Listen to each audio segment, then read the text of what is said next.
Holy smokes. That's all I gotta say right now. That episode took everything out of me and I loved it. I want to chef's kiss it right now. Just early reaction. Yeah. What did you guys feel? Guys, get this real quick. Silver Samurai, Iron Man, Captain America, Doctor Strange. I don't know if you guys caught this. I missed this. Carol Danvers was a Prime Sentinel. Did you guys see that? No. Yeah. I think Carol I missed that. 100%. 100%. I saw Wanda and Colossus on the ending. On the wall. Yep. on, Black now I Panther. Yeah. We got to peep this. Black Panther and the Dora Milaje, and Daredevil, Cloak and Dagger, Omega Red, Darkstar, Crimson Dynamo, Psylocke, Cypher, and Alpha Flight. We had some Easter eggs for the blue area of the moon. More insight into the Magneto Protocol, Quicksilver, Scarlet Witch, Polaris, Peter Parker, Mary Jane, Flash Thompson, like Forge's list of X-Men, Apocalypse, and then Madeline Summers. Holy cow. They hit us with a boom looking for this. They really did. Dude, Morph coming through is Mr. Fantastic? That was, oh my god, so cool. Y'all. Oh my god. Is this not the perfect show? Yeah. Perfect. Yeah. Perfect. Blueprint. Sorry. Yeah. I just had to throw that out there. Wow. Yeah. I popped off hard a couple times. Very hard. Not just from the cameo standpoint. It was just they made the X-Men cool, man. And it's been so long since we've had a full team of the X-Men each feel fantastic and cool in their own ways. Like everybody in this episode, from Sunspot, Jubilee, Nightcrawler, Jean, Beast, Forge, Storm, everybody involved felt important in their own ways and like they needed to be in there. Yeah. Like I don't think we've ever had a series or a movie do it as well as X-Men 97, to be quite honest. In all areas. 10 episodes. 10 episodes, but think about this though. This is something we always talk about with MCU, right? How did the project do for itself? What did it do for the greater universe? Did it expand it? Did characters get the spotlight?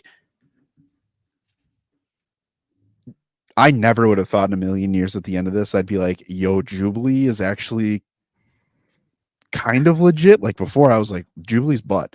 But Jubilee was actually like on the map for this.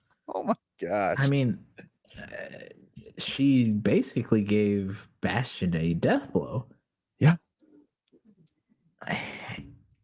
I know he recovered in a way, but even if you notice at the end of it, he doesn't fully recover from it. So it just goes to show you that each X-Men is needed in the team. They're there for a reason. And man, Bastion, we were talking about it in the Discord watch party. Bastion feels menacing. Fitting. High evolutionary vibes. Just from the feel of the, like, how much he wanted to put his ideals on other people. Yeah. I give you that, and they did that quick, because when Bastion was here, I was like, ooh, am I looking beyond Bastion to see if they do an onslaught, which I really thought was going to happen, which I was like, here we go, it's happening. And then I was like, damn, it didn't happen. But here he goes. I know. I was like, this is it. Yeah, it just didn't. It didn't. But I think Bastion was still great for a final boss of a season. And I think we kind of touched on it. Like, you carry over Sinister, you carry over Magneto, introduce the new character, which they did for next season, and then have a resolution for a main antagonist for this series. My anime fans out here rejoice, because that Bastion evolution into his final form, to his final moments, he was just looking good, sounding good, doing good. Yeah. Shout out Morgan. Yeah. Ultron wishes. Ooh. Ultron wishes that he could be Bastion. Man, Dylan coming in with a great question, though. And I think we can talk about this a little more in depth. Do you feel that this Disney Marvel project hit all the right marks for a successful season finale? And I'm going to personally say yes. I think it's been a minute since we've had a series that really stuck the landing fully. Well, no, not too long. I think Loki did pretty good. But I don't know if it hit all the right marks, if that makes sense. But this one, I don't think you'd have to be very nitpicky to be like, no, this didn't work. Let me throw this out here in Spider Brain. I want your thoughts on this too. I don't know another series that I've seen where through 10 episodes, which is funny because we were talking about, Daredevil being 9, where it's like, what's the sweet spot for that? And I was like, and you hear 10, you're like, damn. But the build that they had with this isn't necessarily peaks and valleys, but I always love when some of the best shows or series, they do this, right? They start high. There's a slight little dip. They go higher. There's a slight, they go higher. A lot of shows that we're watching now, especially in the MCU, it's one linear path of here's the beginning, here's the end. Everything kind of builds to that big end moment. But we had moments upon moments upon moments in this entire series. And ultimately for this finale to just, man, that was nuts. It was nuts. Job well done. Job well done. Stick the landing is the best way to say this. I fully agree. It's just they had there's like one episode that didn't really hit in the season. It was a good episode, but it was like compared to the rest. 4? Yeah. It was a Jubilee one. As much as like Yeah. Jubilee grew on me, I thought it was a cool like episode, but with everything else going on between like 3 and 5, I'm like, damn. Like I see why they did it. But this show hit that finale mark so well. And I can't wait for season 2. As someone who never watched the full thing of like the original animated series, I didn't think I was going to get this hooked on the show. And I know for a fact I will be finishing the original animated series before season 2 comes out now. So I hope it comes out in. Hold on. Definitely will come out in 2025, I believe. But I agree with that. X-Men 97 did what If dreamed of doing 100%. I did not like the pacing of What If, and that was definitely a show that had its freaking like good episodes, bad episodes, super good episodes again, and it just kind of like threw me off a lot of it. The biggest difference here, though, and you could say that it's because it's the first of its kind, really, which I'll say, knowing that in Marvel Animated Universe now exists and it is standalone, and there will be some MCU and some not. I wholeheartedly believe, and I hope that they take this and they run with it. And at first, I think we were kind of looking at like, yeah, we saw Silver Samurai. Yes, we got our Spider-Man cameo. Yes, we saw Cap in small moments. But it's funny because even in our chat, we were talking like the Avengers are just standing there watching. They're working with the president to be like, yo, you got to do something about that up there, right? It's kind of a different take and departure of what you would expect from a live action MCU Avengers team. They'd be the first ones to be like, let's go. We got to go up there and stop it. Blah, blah, blah, blah, blah. Ultron can't do this. Blah, blah, blah, blah, blah. I could wholeheartedly see now if they really wanted to go the animated route and do X-Men versus the Avengers. Yes, please. Yeah. And that's the thing with the cameos, because I've seen some people on, again, a very small minority of people on social media kind of talk about, oh, the cameos are just there to get people, into the show. It's too much fan service, and it is fan service. But the thing with this is that, and it's kind of a constant gripe that we have with the MCU is that the universe just feels so singled out Mm-hmm. and not, or better said, it doesn't feel fleshed out enough. But with what they did with the simple cameos, is you flesh out a universe super quick. You know, you've now established that the Wakanda in this universe is known and speaks, you know, between all governments. You've made it known that the Avengers work with the government here to try to really, you know, make sure things go well. Silver Samurai is just in Japan, and you know, Omega Red and everybody else is just there, still fighting for what, you know, what they are as people. Again, you flesh it out super quick, and it's something that we haven't had in such a long time. So the simple fact that Daredevil just pops in and is stopping some looters stays I true to love his that. character, and Yeah. and in the Yeah. universe that, you know what, he's here. Yeah, he's not a part of the X-Men show, but this is the consequence of what's going on in the universe, because the Prime Sentinels are here. He is now outgunned. Yep. It's a small thing that goes a long way. And yes, it is fan service, but it's done very well. Very, It's very exactly well. sorry. Nope. Go It's, ahead. it's exactly what Gunn is doing with Superman in 2025 and having like the already established world, and like Hawkgirl is gonna be in it. We're probably gonna hopefully see Supergirl, knowing that her movie's coming out the year after. And he said there's gonna be a bunch of Green Lantern also. We'll probably get cameos of all them doing their things and give us the same feel, just to establish the world like what X-Men just did. There's a really big difference now, and I'll be honest with you guys, I think this hits a lot more, especially for MCU fans, knowing that like it's tough to have an established universe and introduce characters and be like, how do they not know that this world ending event is happening? Right? There's always that big thing that goes on of like, how is this not the Avengers radar? How is this not on an X-Men's radar?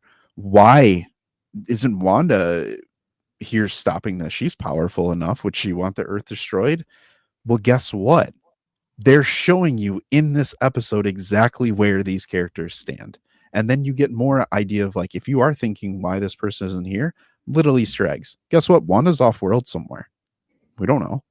That's why she wasn't here. Under some rocks. But even still, like, I wholeheartedly believe that the people that were surrounding this project from beginning to end, and I know there's some issues with Bo DeMaio not being a part, you know, and all that kind of stuff that's separate, and I'm sure we'll talk about that in an upcoming episode at some point. But this is a great comment to kind of what I'm trying to say is I wouldn't say it's necessarily back, although it is back for a lot of people, especially 97 fans. But I think without a doubt, its animation has entered the chat, not just through Eastern avenues. And we're talking anime manga, flat out saying Across the Spider-Verse was good. Don't get me wrong. I'm not saying it's not, but the style that it was done in and how it was done and paced, I don't think is something that you could just expand to scale and everything is going to be that way. It's very difficult and time consuming. Just follow how they're making that project. But this right here, X-Men 97, this look, this quality, this feel, this sound, these voice actors, everything about this is saying animation isn't just here, but almost as preferred to live action. Like, just think about that. There are people right now saying, this is something I would rather watch than anything that's going to come out in the MCU right now. That's nuts. And it's been weeks. I was gonna say, Spider Brando in the Discord watch party, I think you said towards the end of the episode you can't watch a live action X-Men. I did say that. Just I can't do it compared to like knowing what we got out of the show, all the themes, elements, like character designs, dialogue. It just doesn't compete to most I'd say 80% of the X-Men live action movies. Days of Future Past is up there for me. I really, really, really enjoyed that movie. But I don't know, the show just does something else to you, like getting fully immersed into the animation side of it. And I know we did an episode a while ago of animation versus live action, and I was on the live action side. I think we might need to redo our own video. Yeah.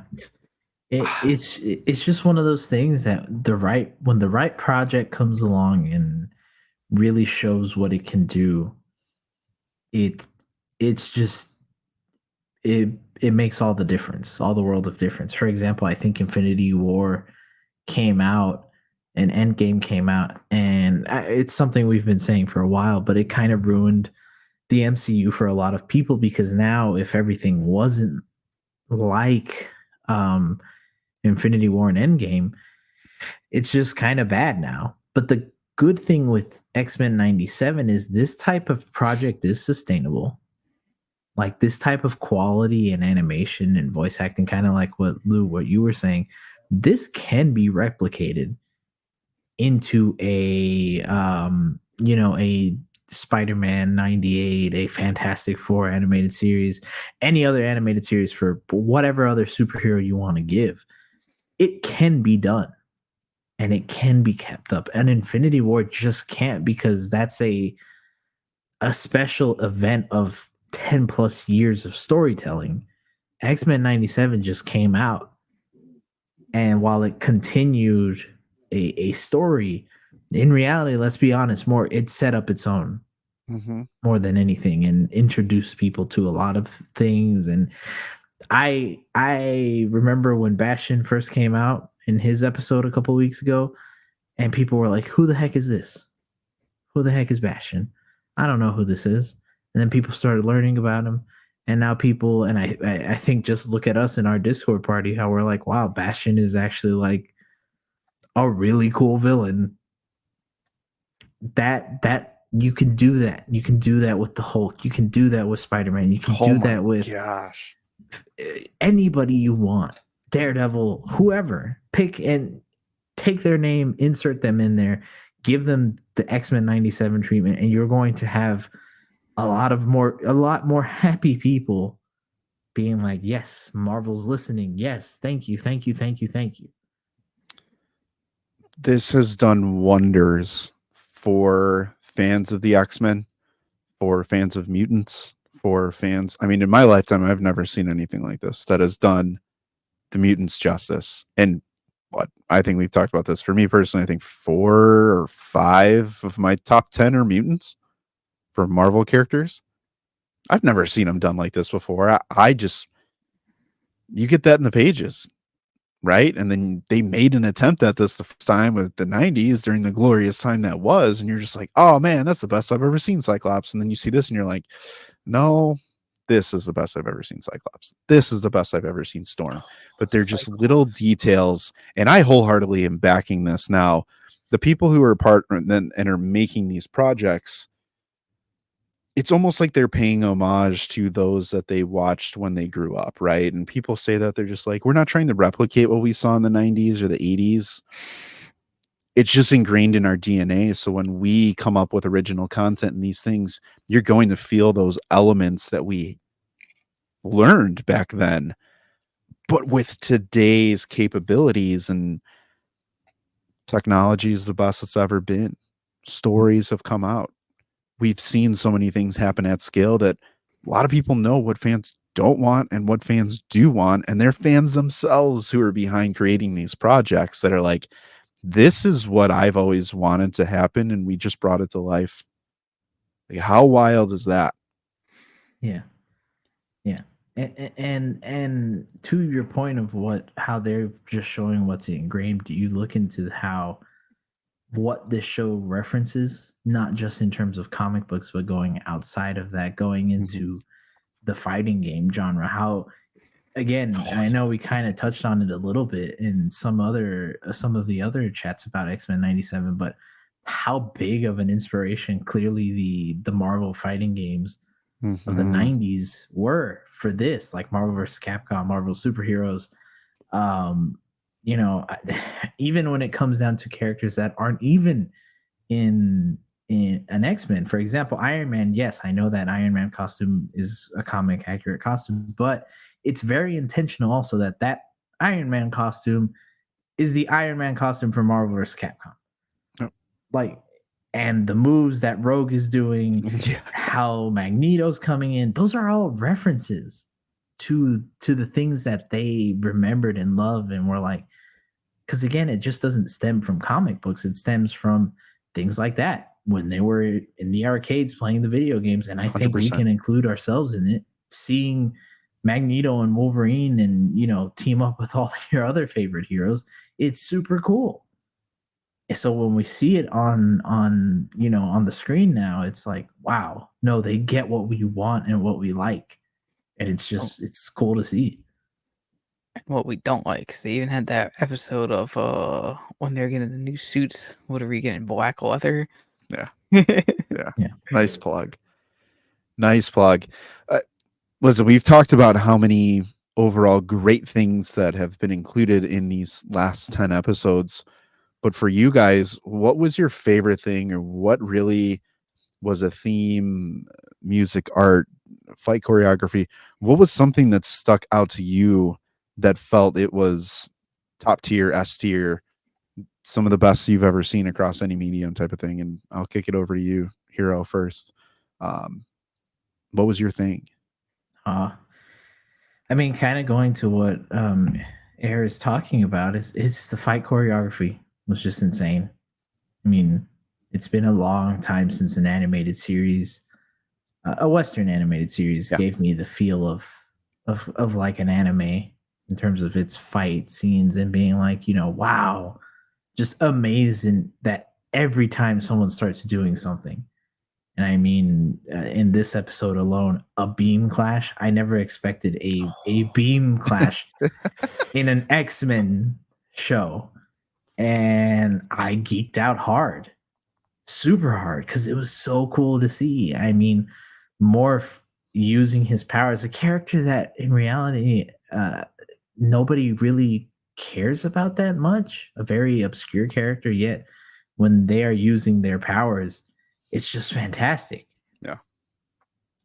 Turning into the Hulk and Sauron and, you know, all the other X-Men. And just when you're like, oh snap, freaking Colossus is in it.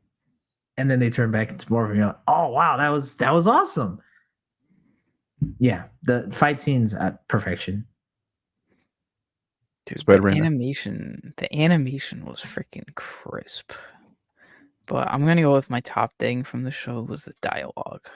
Mm. They really there's like I could watch an episode and be like, damn, I thought about that as a quote, or I thought about how important that line could be, like when I first watched the episode, if that makes sense. I think I said that like ass backwards, but there's so many quotable like lines throughout this entire show that really just get you thinking. And especially with my whole morality duality and projects that have that I love. This had that between Magneto versus Charles, Charles versus their mutants versus the world, Bastion and like robots versus humans. It was just so dialogue heavy, and I really enjoy shows that are like that because that's what really hooks me. Mm. Mm. I gotta go audio, music, score, those types of things. s- I can fit all of these times that I think of, like Storm's theme. Oh my gosh. Like you hear that piano start playing and then the lightning and it's a strike, strike, strike, and you're just like, oh, I like it gives me goosebumps. Like I'm out here doing the rock thing to what it sounds like, but just the sound of their powers and when they are fighting, like the hits, like it all blends so well, and they did such a great job of making it timely to where I feel like it was a subtle thing that elevated a lot of moments during the fights, during the dialogues, and it felt very unique to each character too.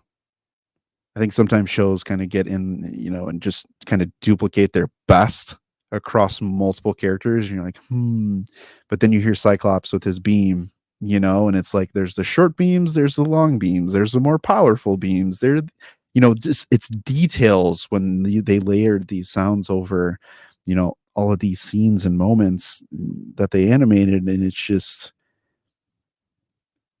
that goes a long way for me in a lot of these shows.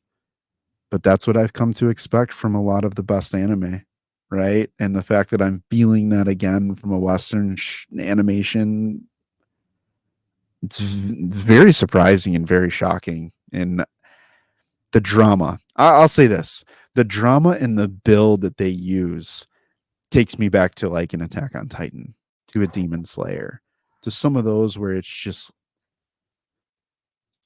breathtaking moments getting breathtaking sounds. That's my big thing, that I could watch this over and over again with my eyes shut and be like, this is a heat. Just that good. Another That thing. paired. Oh, sorry. No, go ahead. I was gonna say that paired with the dialogue. I was gonna go with audio for mine too, but I was like, I don't know. I've just every episode always just thinking about quotes and. But dude, you could turn them paired together. Oh, beautiful. But I mean, that's the thing. Name another show to where you can mute the TV, put on subtitles, read it, and you're like, God dang, like that was just like, ooh, like, okay, Magneto, I got it. I understand. And then you hear him say it, but you're not watching anything. And then you see the blend together. I would be very hard pressed. Find me another show where you can do that for 9+ episodes. Yeah.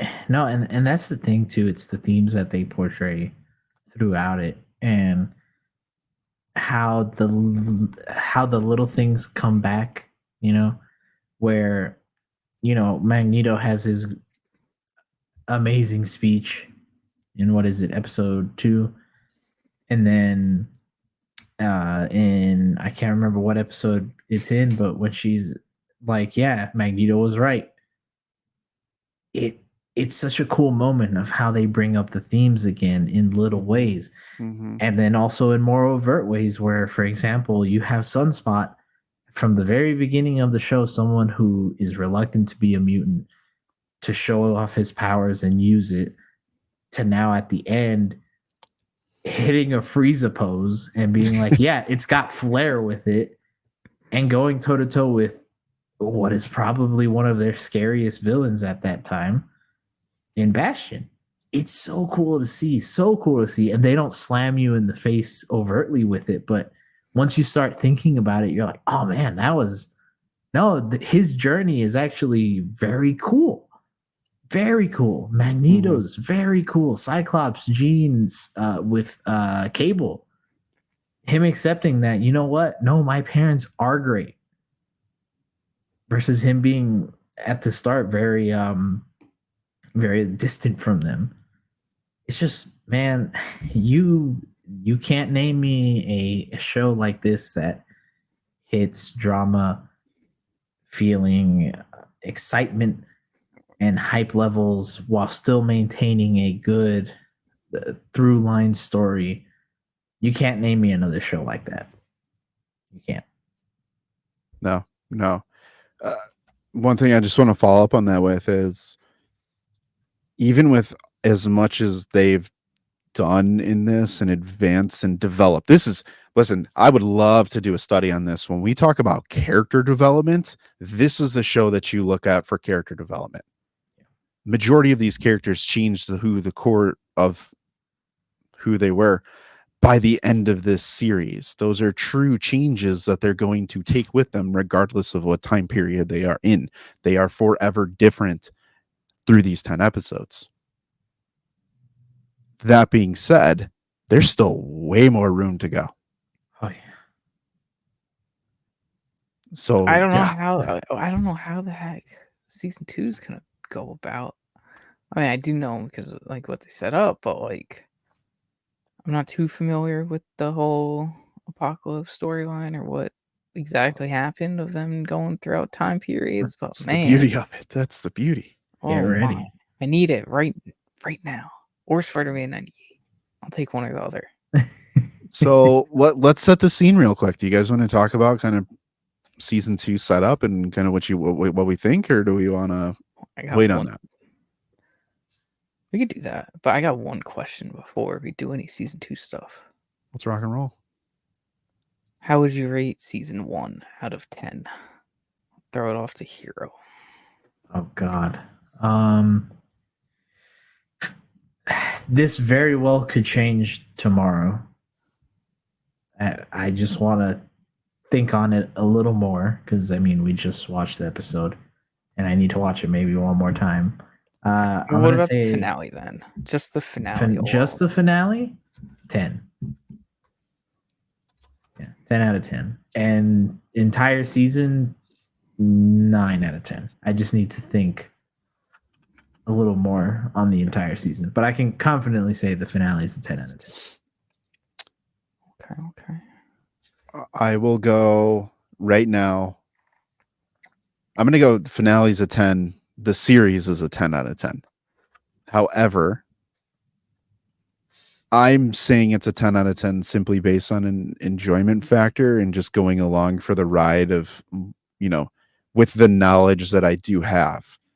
I can wholeheartedly understand those who are like, this isn't a 10 out of 10 because they cram so many storylines into this. They left this out. There are some people that have wild knowledge and they see the gaps of the story. That's kind of nitpicky, but I guess I kind of do that with the MCU, so I can understand that perspective.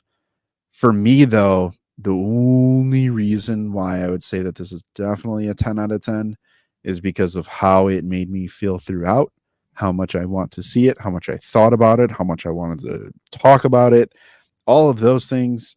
That to me, I know this wasn't an event per se, and we kind of have left our highest rankings for event level things like in Across the Spider-Verse, Beyond, Infinity War, Endgame, those types of things. But I think that I can confidently say this is the first series for Marvel that I would put into a tier next to Infinity War, Endgame, Across the Spider-Verse, and those types of things that are not event level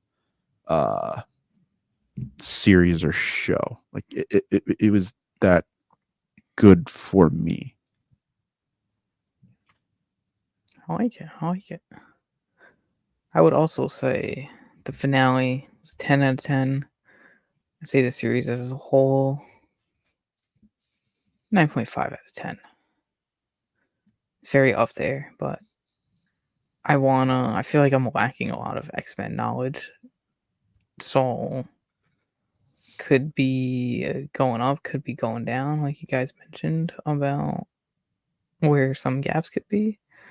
But as someone who never watched the animated series, I'm in love with the X-Men now. I like just like how I've been on the Superman hype train. The X-Men hype train is starting for me too. And I got a couple Wolverine comics ready to be read. I'm excited to see what that entails. Yeah. No, it's an exciting time. It's an exciting time. Dylan asking, do you think Sinister was dealt with too quickly? I don't think so. He lasted all 10 episodes, and let's be honest, he was always the more secondary villain, and he was going up against Jean Grey, so Phoenix Jean Grey, much less. So probably not. And also, they leave it very open ended for him to come back. He can definitely make a return.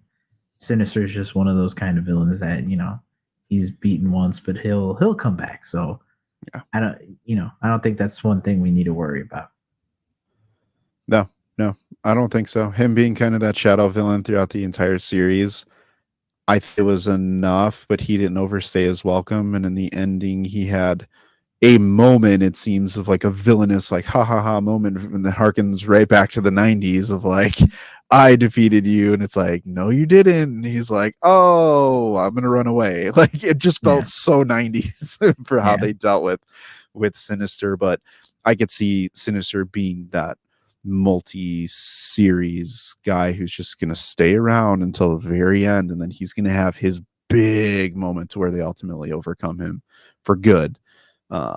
I was okay with Sinister though. I was okay with Sinister. Yeah, Sinister's a pest. Like that's the thing with Right, Sinister. right. He's a pest. Like you beat him once, and then he comes back, and you're like, "Didn't I deal with you already?" He's Yeah. like, "Yeah, but I'm here." Yeah. Before we finish, though, I just want to take you guys back to this time last year, and not even maybe what 6 months ago. I think we were talking about X-Men '97 before we even had a release date on the series or had seen a trailer. I don't know if you guys remember, but we were not excited for this. Mainly because, or not excited, but we weren't as excited as I think we could have been. Yeah. Because one, we hadn't seen it. We only saw stills from like 2 years ago on character designs, and we just weren't feeling too hot on it. And now, fast forward all this time, and we're like, "Yo, this is one of the greatest Eat my things." words. Yeah, I was gonna say, I think this is one of those for anybody that is watching, especially with what I think point 3 is kind of about, just to line up that with what we like to talk about. Give things a shot. It will surprise you at times, and you might end up finding your new favorite thing if you really come into something open-minded. I'll agree with that. I remember when I bought these a long time ago, and this is when I was still posting TikTok videos on the daily. And I remember getting this when I was going through a Funko hunt, and I was looking at it, and I was like, man, I don't know if this is going to be good. Like, I like mutants, but like 97, like, I don't know. I was getting the Funkos, and I was like, I don't know. Then the figures, and I was like, I want them, but to say that this exceeded all expectations that I had for this, and I think a lot of people had, blown away. I would have never, you could have told me this was going to happen. I'm like, yeah, right. There's no way I'd feel that way for a series that has nothing to do with the MCU. What? Biggest surprise of 2024. I think this will be the winner come the end of the year. Ooh. This will definitely be winning some point 3 end of year awards. I think we can confidently say that. Deadpool Wolverine might have something to say about it. Maybe. Random thought real quick. Does this influence you guys in any way towards potential mutants in Deadpool Wolverine and or Wolverine himself, seeing how much we didn't get exposed to Wolverine in this series? Yeah, I don't think the Wolverine's gonna bother me that much. Okay. But how I judge other mutants versus how I've seen them portrayed in this show, if there's any like not like crossovers between them, but like character crossovers, I might be more judgmental now. Good luck to whoever's playing Storm or Cyclops in the MCU. Halle Berry. Coming right back. And James Marsden. Yikes. Like Stick that. to Sonic, bud. Sorry. Sorry. No offense, but Deadpool, please eliminate all Fox X-Men characters. All of them. But everybody, that's all the time we have for today. If you joined us on Discord for the watch party, thank you. If you're here on YouTube live right now, thank you. If you're watching this later on, thank you so much. We hope you stick around, subscribe. We'd love to have you. We do these kinds of things all the time. We do a live stream every week, Wednesdays, 9:05 Eastern Standard Time. We talk about MCU, we talk about DCU, we talk about movies and films and series, games, everything in between. So if that sounds like your cup of tea, make sure that you join us here. But until the next live stream Wednesday, gentlemen, you know this. There are 3 things that you need to keep doing. You need to keep watching. You need to keep reading. And you need to keep nerding out about the X-Men every single chance you get.